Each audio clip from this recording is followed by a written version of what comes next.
Welcome back to Cosmetics Anonymous. I am your favorite girl, Bo Vintage. What? Yeah, I am your favorite girl, Bo Vintage, and I am here to recap the Love and Hip Hop reunion.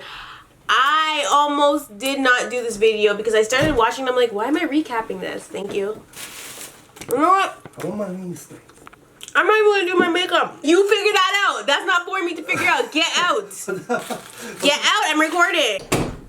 Y'all, if you don't like watching videos with people stuffing their faces while they eat, while they talk, this ain't gonna be a video for you, honey, because I'm about to indulge in this beautiful burrito while I recap the Love and Hip Hop reunion. I was going through my makeup, but I'm tired of doing my makeup for these motherfuckers. Like, and by the motherfuckers, I obviously mean the Love and Hip Hop people, because they don't even deserve me to beat my face. Like, they don't deserve it. So let's get to talking. This is real fucking great. Before I even get into the actual reunion, I need to say that Bianca's fucking head, her hair was unacceptable. And by unacceptable, I mean she should not have had that on her head, because the dye job, the coloring, everything was all wrong. The brown was the exact same color as the skin. And sometimes I actually like that look. Like when the hair is the same color as the skin, I like that look. Don't get me wrong. But hers was not looking right. It looked dry. It looked like, you know when you take scissors and do a blunt cut on a weave, how it looks choppy? Like, no, that's how her hair looked. And I was very, very upset. I'm like, this is a reunion. This is when you should have the bombest hair. She should have had that little bob on that she has on in the confessional most of the time, like the black bob, but she didn't have that on, and I was like, oh hell no, why does she have this fucking hair on her head? But that is neither here nor there. She's not even a factor in this reunion at this point. So let's move into the first part of the reunion. The first part of the reunion was Cardi B. Okay, actually I might be wrong. I might have skipped over the first part of the reunion. Not skipped over watching it, but like I didn't start taking notes until after, because I was like, I'm not going to do the video. And then once Cardi started acting up, that's when I decided that I would do the video. The host is there talking to Cardi about the whole Swift situation and his girlfriend. And she lets us know that Asia is here, but she's in the back. And she's going to come out momentarily. I'm thinking, okay, this is a perfect time for two women to discuss their differences, squash whatever beef they have, if they have a beef still, and move on. Cardi already whooped Asia's ass on the television show. Like, she already dealt with it. So I wasn't expecting Cardi to be acting the way she was, but her behavior made me, like, want to unfollow her on Instagram. Like, I was like, absolutely not. This is not okay. When Asia came out, Cardi was wild, you guys. Like, she was so wild, and Asia couldn't even get a word in. Like, the host is trying to ask Asia questions. Asia's trying to say what she's trying to say, and Cardi won't let her speak. And then Cardi ends up being extra. She's sitting on Swift's lap. She's being loud. She whips her fucking Louboutin at Asia, and it smacks Asia dead in the chest and maybe chin, maybe in the whole face, I don't know. But she smacks her, and like, she could have taken her eye out. You know what I mean? And what are you wilding about? You don't even like Swift. That's irrelevant, because they shouldn't be fighting over a guy anyway. That's not what they're fighting about. Cardi's just being mad extra for no reason. I was like, I couldn't believe how she was acting, and I'm like, I'm kind of glad she's not going to be on the show anymore, because clearly the shit gone to her head. Because as far as I know Cardi, she's always been a wild card, but I feel like she's just turning up for the camera for no absolute reason. Like, why is she picking on the girl? The girl obviously is not a fighter. She doesn't want to fight. She's already been embarrassed on national television, not only by her man, but by you as well. And you're still picking a fight with her. Why? That's like, to me, I don't want to call her a bully, but at the end of the day, that's what it looks like. This is too good. Honestly, if you didn't watch the reunion, I would suggest you go watch it. It was a lot more tolerable than watching the actual episodes. That I will say, despite the fact that Cardi was acting the way she was. That was the first thing that turned me off from the reunion, and I kind of wanted to turn it off at that point. I was yelling at my computer screen, and Shooter was like, babe, I'm gonna need you to not be so emotionally attached to this. And I'm just like, listen, I sat through 14 motherfucking weeks or motherfucking episodes of this stupid ass show. And for them to be carrying on this way on the reunion, I just can't deal. Like, I need some adults. I really do. Like, I'm all here for drama sometimes, but sometimes it's enough is enough. Like, it's unnecessary. And Cardi was more than unnecessary. In turn, I feel bad for Asia. When that happened, I believe, I can't remember if they took Asia off the stage for a moment to like cool down, or if they just moved her and had her and Cardi sitting really far apart. But either way, when Asia came out the second time, and when the interviews continued, Cardi started acting out again. She's like, what was the reason? What was the reason? And I was just like, why is it, like, when is it ever that deep? When? I couldn't believe it. I'm still in shock, bitch. I'm still in shock because I just can't deal. Like, I'm really trying to fathom why Cardi was so mad and why she was acting that way. Like, you're a ghetto superstar.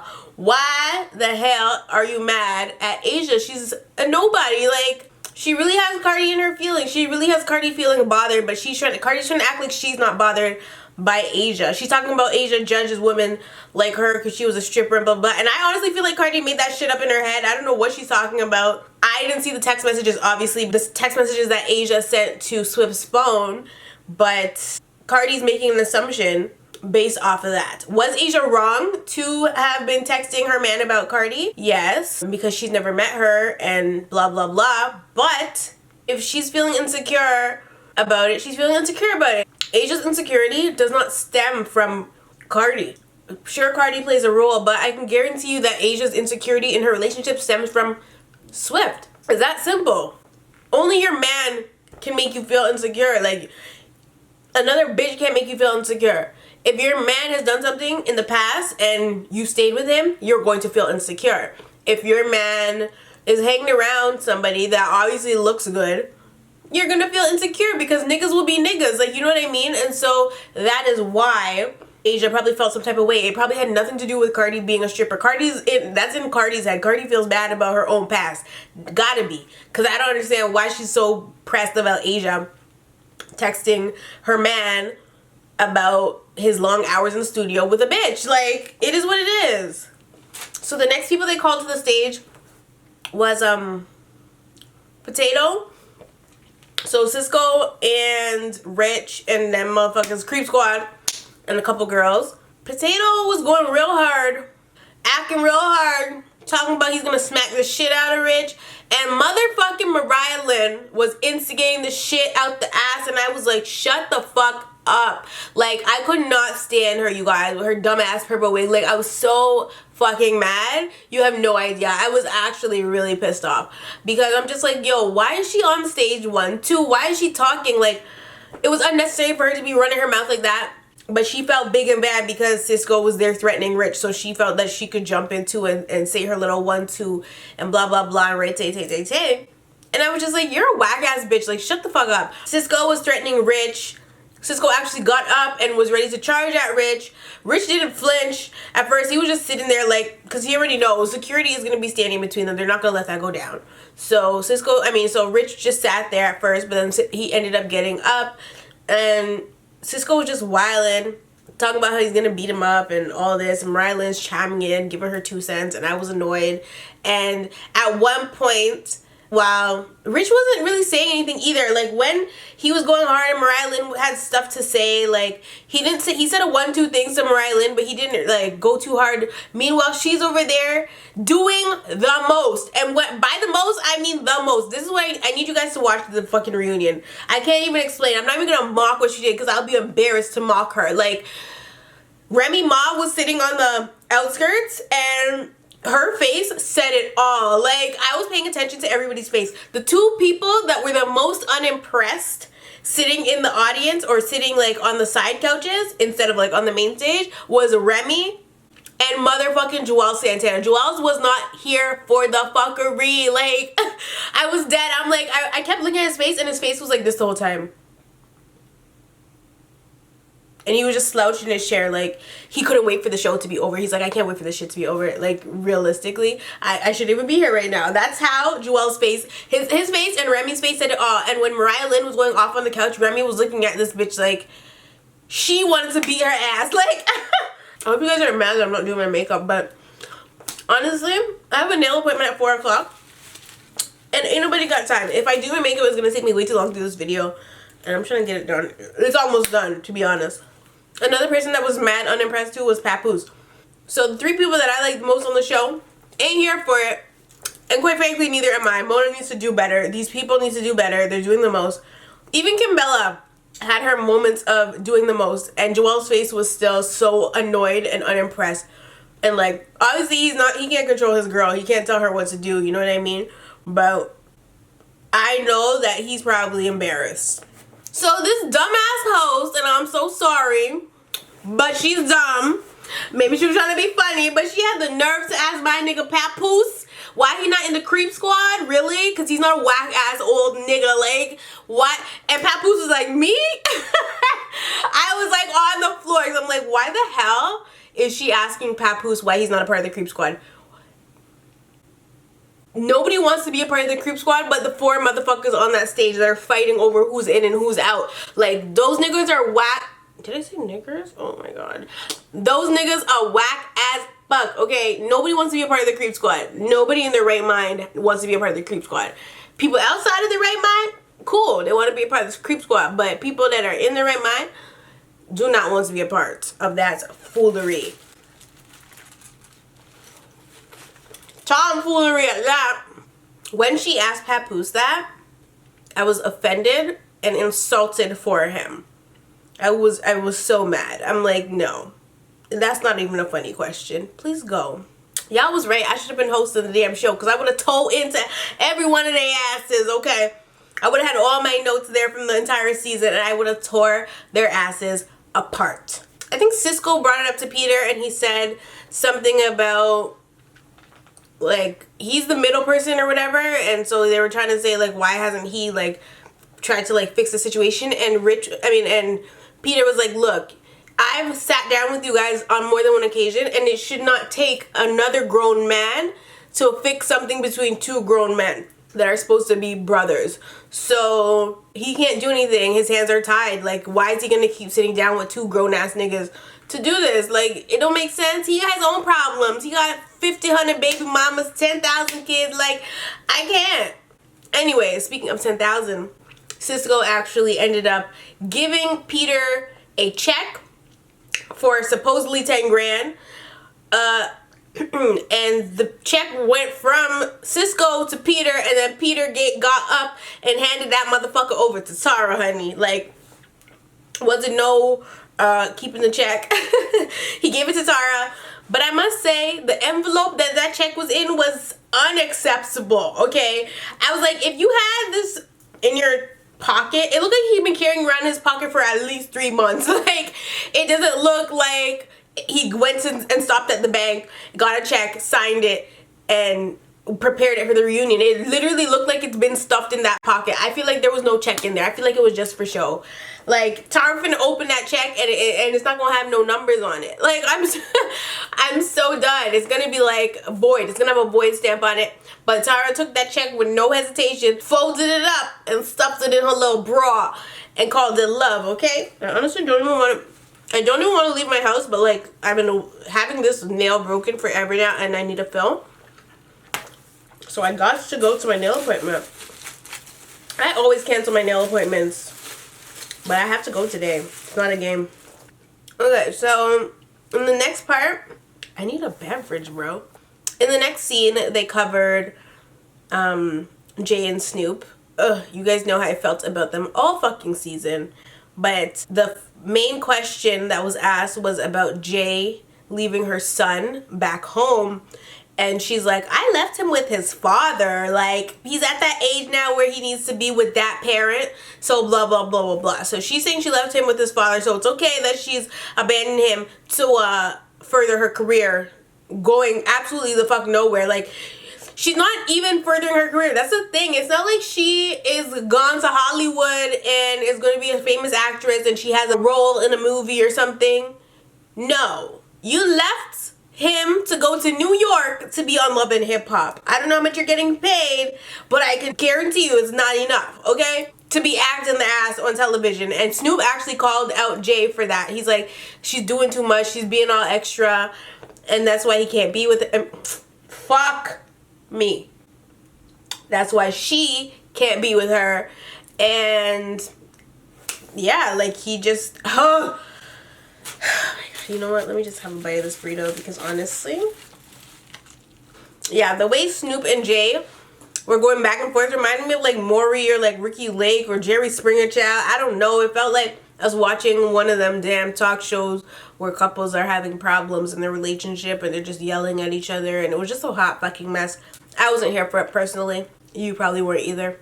Jay says that this whole thing came as a shock to her, like when Snoop broke up with her, and she was trying to like shut down the rumors that her and Snoop have planned this for television, like they were never in a real relationship, because that's a lot of the stuff that has been said on social media. She's addressed this in the past before via social media, but she wanted to address it on stage, and she said how she doesn't understand that because her and Snoop were supposed to have a baby, they're planning their future, blah blah blah. I don't believe it. She can say whatever the fuck she wants. Wasn't no baby. Like, stop this. And when she said that, Snoop didn't say yes or no, so it's kind of hard to thing, but I don't personally believe they're planning a baby, because why wasn't that talked about during the season? You know what I mean? Where's this baby talk coming from? That would have been a good storyline though. Two lesbians trying to get a baby. Jay confuses me though, because she says she's not gay, but she's gay for Snoop. Snoop actually accused her of cheating and she denied it. And I was like, I wonder if she cheated with a guy and why Snoop feels that way. Because nobody just feels like they're being cheated on if there's not like a sign or something. And so I was wondering why Snoop felt like that. And Snoop's answer or rebuttal to her was kind of sarcastic. She didn't seem like she believed Jay when Jay said she did not cheat. And so I was wondering if Jay cheated with a guy or a girl. If she cheated at all. I don't know. We don't know. We'll never know unless somebody somewhere spills the tea. But yeah, Jay was doing a whole lot of yelling and crying, and I was not here for it. You know, I wanted to fast forward, but I just let her do her thing. Moving on. So Rem and Pap are obviously next on the docket, and they almost made me cry again because their love is just so freaking real. Like, I freaking love them as a couple. I love them on the show despite the fact that I didn't like their little situation. But Papoose is man goals. I said this in a different episode that I covered, and he's actually man goals. Like, Remy was saying that she knows that he's affected by the pregnancy loss just as much as she is, but he won't show that. And he was saying that he knows that it affected her more than it affects him because she actually is the one that had to do the surgery and blah, blah, blah. And so he can't really be selfish in these moments and show that he's hurting because he needs to make sure that she's okay. And y'all, when he said that, like a little tear just came right here. It didn't fall, but you know, I had a quad tear. The little tear that couldn't, child. But my eyes definitely did water. It just, I don't know, because I don't know why I didn't cry. I guess just because the time, like, we already know the situation and he's kind of already said that. So it was an emotional scene for everybody. And I'll get into the people that are being extra. When Rem and Pap were talking about their situation, it was definitely really heartfelt and you could respect it. Jay actually ends up, Jay's bawling her eyes out. She's sitting on the outskirts and she's bawling her eyes out, and she's not the only person that's crying. Literally everybody's crying. Rich is crying. Juju's crying. Juju's sitting right beside Remy. And Jay is crying. A lot of the women, basically all the women are crying about Remy's story. And then Jay is like bawling profusely, and she's like, I just want to come up there and hug you because I went through that. Like, I almost died. Like, blah, blah, doing the most. And, you know, maybe it did hit home for her, but at the end of the day, it wasn't her scene. And I get that she can relate to her, but, like, tell her after the show, don't be sitting in the audience. Even if you are crying, like, stay quiet. Tell her after the show when you see her in the hallway or something, you know what I mean? Don't just try to have it talk to her, bitch. Like, no. Maybe I'm wrong. maybe she wasn't trying to steal a bitch shine. Not shine, because Remy wasn't shining in that moment, but it was still her moment. And so for Jay to kind of just be extra, talking about how she almost died and she experienced the same ectopic pregnancy and blah, blah, blah, I just felt like it wasn't the time. Remy didn't really have much to say back to her, other than like a thank you, I think. But yeah, Jay needs to just sit down somewhere. I just can't with her. After that, Remy actually opens up and says that this is her second ectopic pregnancy, and that is why it was so emotional for them. And she said when she got pregnant the first time at 17 years old, she had an ectopic pregnancy. So one of her fallopian tubes had already been removed. This was her second fallopian tube being removed, and that is why now she has to do in vitro and all that, because maybe she should do a surrogacy, because she doesn't have fallopian tubes, so the pregnancy thing is going to be a struggle for her. She also shares that she did not want to share this on TV, but Papoose convinced her to.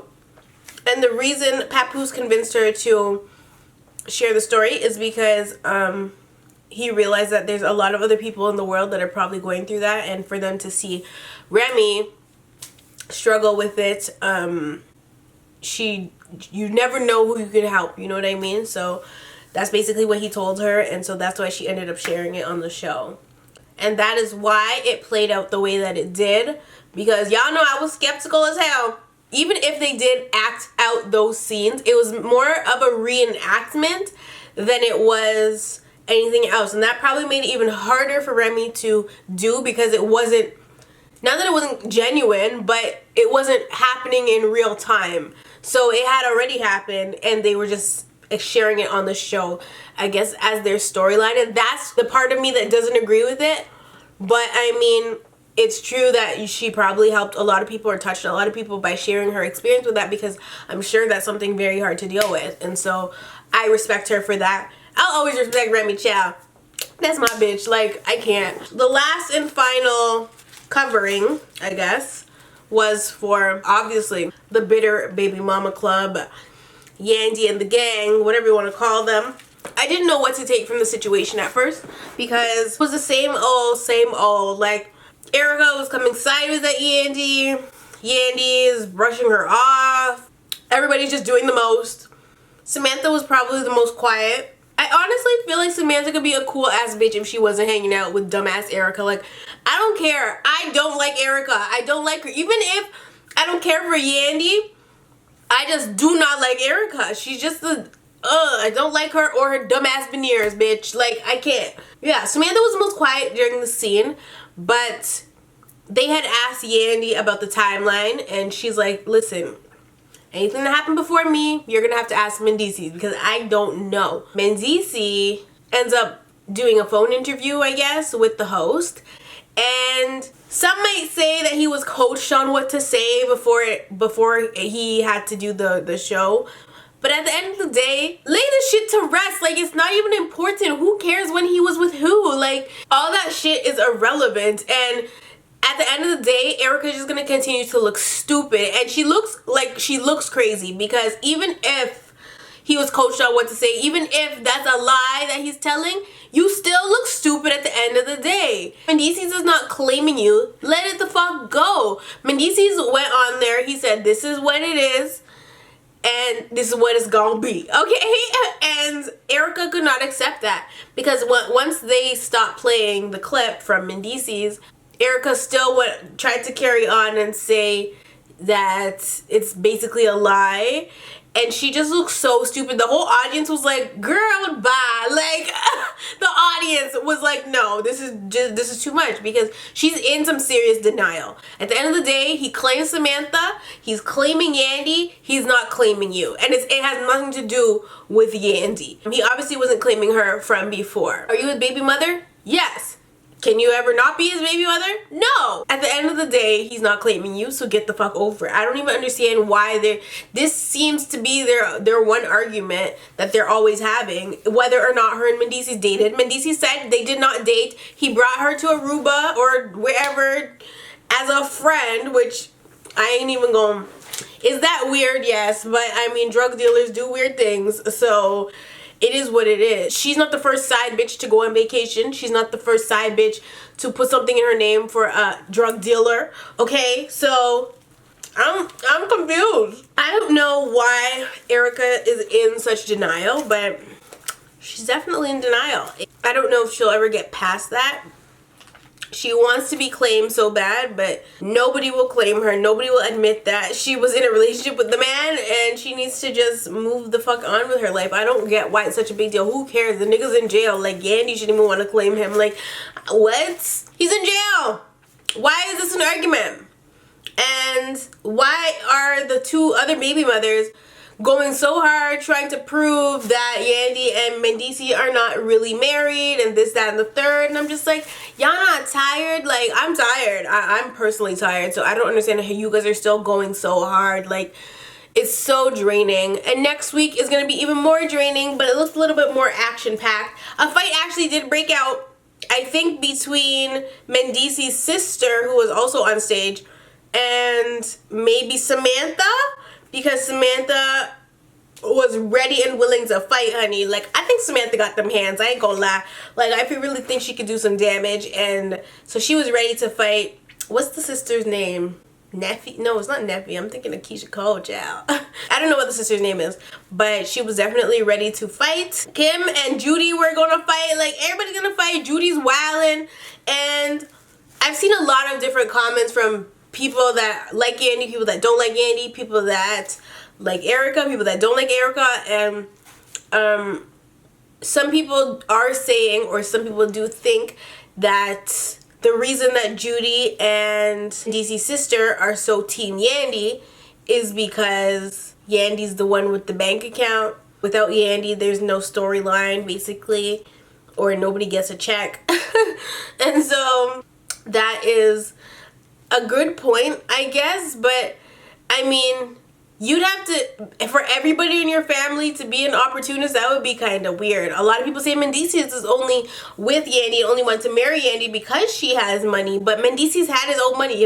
Whether it was illegal money or not is a different story, but Mendeecees had his own money, so to me, that doesn't really make sense. You know what? Niggas have done worse. Like, it's hard to say what somebody else would do and wouldn't do when we don't know them personally. For the fact that he was even mad about her cousin being her personal trainer, he doesn't strike me as somebody that would be faking it. Like, am I wrong?